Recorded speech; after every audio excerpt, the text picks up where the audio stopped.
droit à l'hôpital.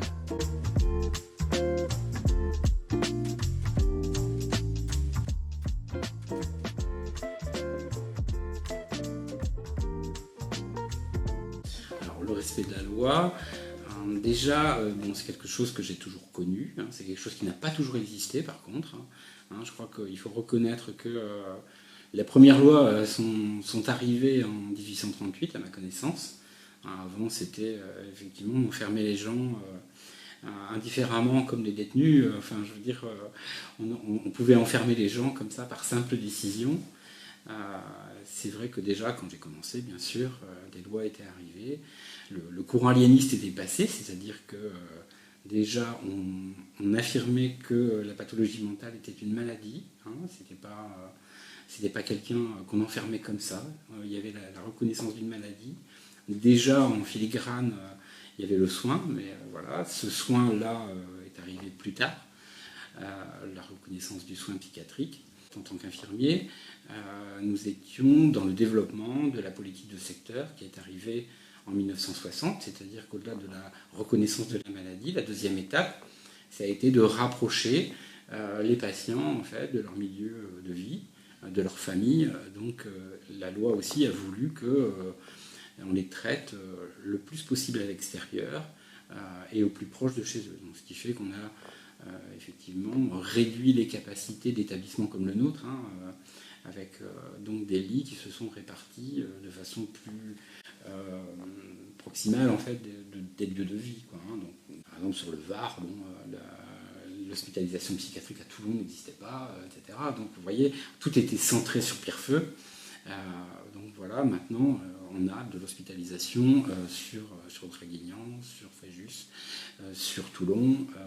Voilà, les choses se sont mieux réparties. Donc ça, c'était un premier courant. Et avec aussi le développement d'alternatives à l'hospitalisation complète, qui sont devenues les hôpitaux de jour. Donc effectivement, au cours de ma carrière, j'ai vu évoluer toute cette notion de prise en charge extérieure. Mais ça aussi, c'était cette circulaire de 1960 qu'on a mis en place très progressivement. D'ailleurs, on est encore en train de la mettre en place quelque part.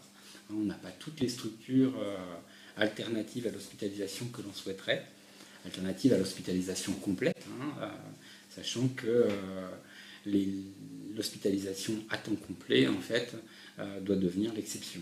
C'est-à-dire qu'au-delà de l'hospitalisation complète, on avait un suivi possible, effectivement, sur l'extérieur. Quels changements avez-vous observé ces dernières années en termes de pratiques soignantes ? En termes de pratiques soignantes, l'évolution a été d'orienter les choses davantage dans un parcours de soins, c'est-à-dire que de bien intégrer en fait que la personne hospitalisée a vocation à aller le plus vite possible vers une alternative à l'hospitalisation complète, vers un hôpital de jour, vers par exemple donc une hospitalisation à la journée et voire un suivi ambulatoire. Et donc on a vu aussi dans les pratiques soignantes se développer des prises en charge de CMP, de CATTP, c'est-à-dire que là, effectivement, la personne doit pouvoir être entendue tout en restant, doit pouvoir être soignée, en fait, prise en soin, tout en restant dans son milieu naturel et si possible, garder, en fait, ne pas être désinséré de la société, ne pas perdre son travail, garder son entourage familial. Voilà, donc ces choses-là ont été davantage intégrées. Dans les pratiques soignantes aussi, le patient le plus possible acteur de son soin, c'est-à-dire qu'il y a derrière, on doit veiller à lui notifier ses droits, même s'il est sous contrainte, on doit aussi rechercher son consentement, ça c'est fondamental en tant que soignant. Avez-vous un mot à ajouter ? C'est vrai que là, l'orientation, en fait, les orientations de la loi nous amènent quand même à avoir une politique davantage orientée vers l'extérieur. Et je pense que cette loi va encore évoluer, va encore accentuer cette obligation que l'on a en tant que soignant de prendre en charge les gens sur l'extérieur, en lien aussi avec les communes. Bon, je crois qu'il y a des grandes avancées aussi du côté des conseils locaux de santé mentale qui se mettent en place, c'est-à-dire qu'on associe effectivement la vie citoyenne, les élus à cette prise en charge, vous voyez, au-delà même du groupe familial, etc. Bon, je pense que là, on s'oriente vers davantage de maillage psychiatrique, de mise à disposition des personnels de psy, à disposition des élus locaux, etc., quand ils détectent, avec les médecins traitants bien sûr, quand ils détectent qu'une personne va mal, commence on voit qu'elle prend des risques pour elle-même, etc. Donc je pense que la loi va nous amener à être encore plus réactifs sur ces prises en charge-là, et pas forcément sous le mode de l'enfermement et de la privation de ses droits. Voilà, donc il y aura peut-être des modalités d'action encore renforcées sur le terrain, à l'extérieur de l'établissement.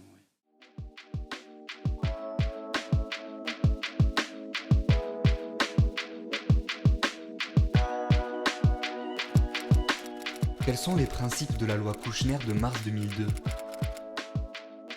Les grands principes de cette loi sont au nombre de 3.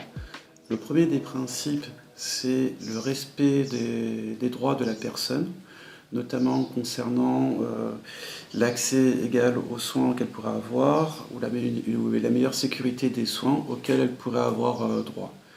Ensuite, le deuxième grand principe de cette loi, c'est un consentement aux soins libre et éclairé. Que la personne puisse être véritablement acteur de sa prise en charge et qu'elle puisse véritablement participer à ses soins en tout état de cause.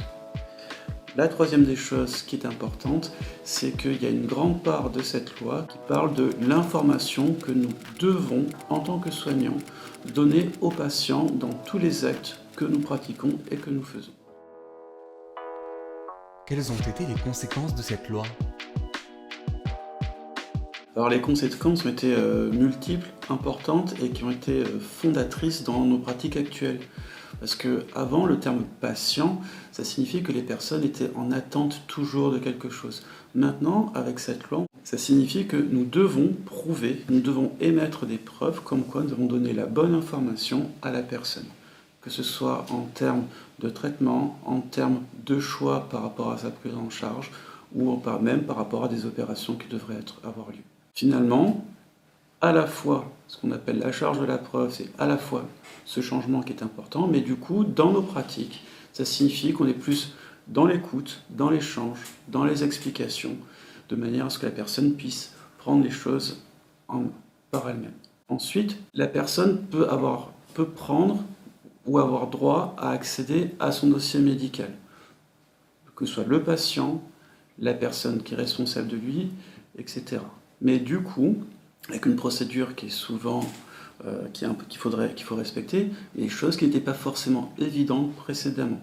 Même s'il y avait des choses qui étaient mises en place, avec cette loi-là, c'est ancré et c'est une possibilité qu'ont chaque patient de pouvoir le faire. Il y a de plus en plus d'affichage concernant toutes les chartes et tout ce que nous devons respecter, que ce soit la charte bientraitance, que ce soit les coûts de revient par rapport à ce que va payer la personne, que ce soit par rapport aux activités que nous faisons, que ce soit par rapport aux différentes personnes qui interviennent. Et surtout, ce qui est important, il est affiché la charte de la personne hospitalisée, de manière à ce que chaque personne hospitalisée puisse savoir à quel droit il peut prétendre.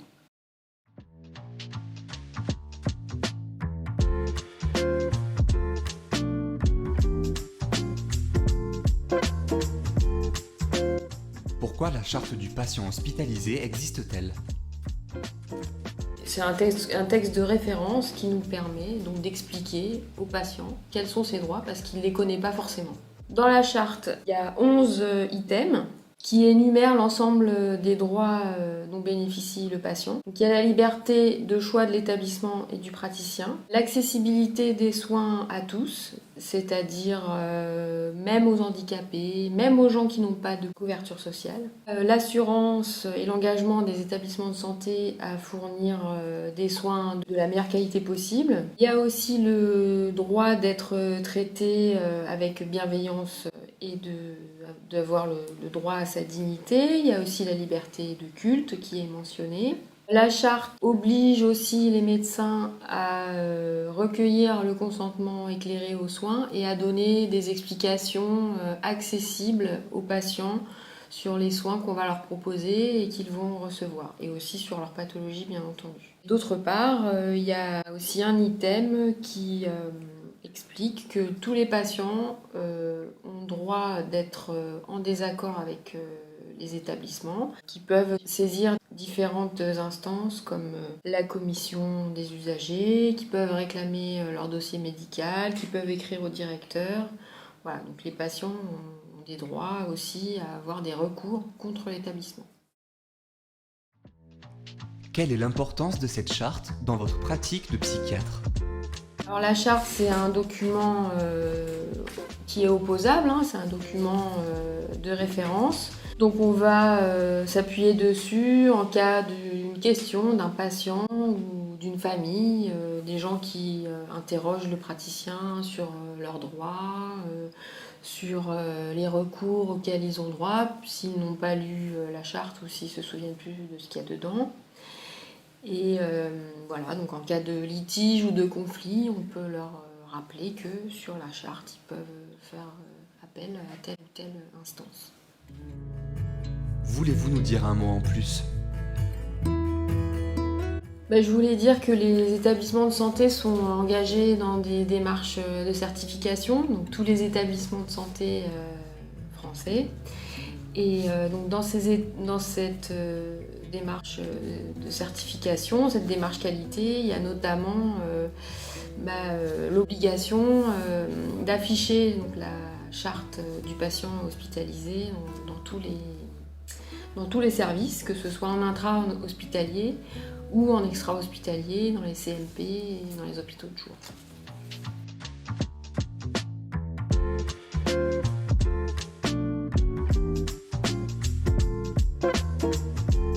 La loi des soins sans consentement. Dans quel cadre peut-on contraindre une personne atteinte de troubles psychiatriques à se faire soigner ? Il existe donc plusieurs cas. Ça peut être tout d'abord pour un patient qui n'a pas conscience de ses troubles et qui est un petit peu dans le déni en fait, de sa pathologie, mais aussi pour une personne qui va troubler l'ordre public avec des troubles du comportement qui sont avérés, et pour une personne où on voit donc un risque de dangerosité pour lui-même ou pour autrui. Existe-t-il des contrôles pour éviter les internements abusifs, respecter les droits du patient ? Donc oui, il en existe, donc depuis la loi du 5 juillet 2011 qui a été revue ensuite le 27 septembre 2013. On a quand même un contrôle du juge des libertés. Donc le patient, déjà avant d'arriver en hospitalisation, est quand même vu déjà par un médecin, voire deux selon le type de placement. À son arrivée, il y a quand même une période de 72 heures dans le service où il est vu aussi par 2 psychiatres qui vont juger de la nécessité de maintenir le placement et de la nécessité de son hospitalisation.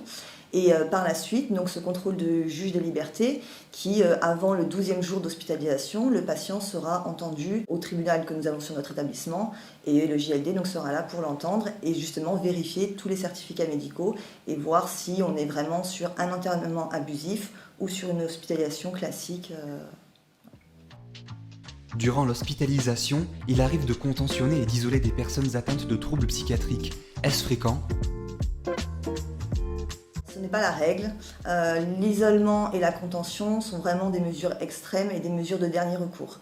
Donc il faut vraiment qu'il y ait soit une violence avérée pour que le patient soit mis en isolement, ou ça peut être aussi utilisé pour une prévention de la violence, ou une prévention d'un risque d'auto-agressivité, c'est-à-dire que le patient se fasse du mal aussi sur lui-même. Existe-t-il un cadre légal ? Alors oui, il existe un cadre légal et encore récemment on en a eu un nouveau, c'est-à-dire que depuis le 14 décembre 2020, on a un nouveau décret qui est sorti et qui, en plus de légiférer l'isolement, a aussi contraint à un contrôle du juge. C'est-à-dire qu'aujourd'hui, au bout de 48 heures d'isolement ou de contention, le juge des libertés est averti de cette mesure et prend acte du coup qu'un patient est en isolement supérieur à 48 heures. Donc on a quand même ce double contrôle qui est un plus pour le patient. Quels sont les contrôles exercés ? Le contrôle exercé, c'est un petit peu comme je vous l'ai expliqué avant. Donc on a le JLD qui vérifiera, on doit lui envoyer tous les 48 heures le motif d'isolement ou de contention. Et le patient lui-même peut saisir le juge s'il n'est pas d'accord avec cette mesure. Donc il est informé toutes les 12 heures que son isolement et sa contention continuent et lui-même peut saisir le juge.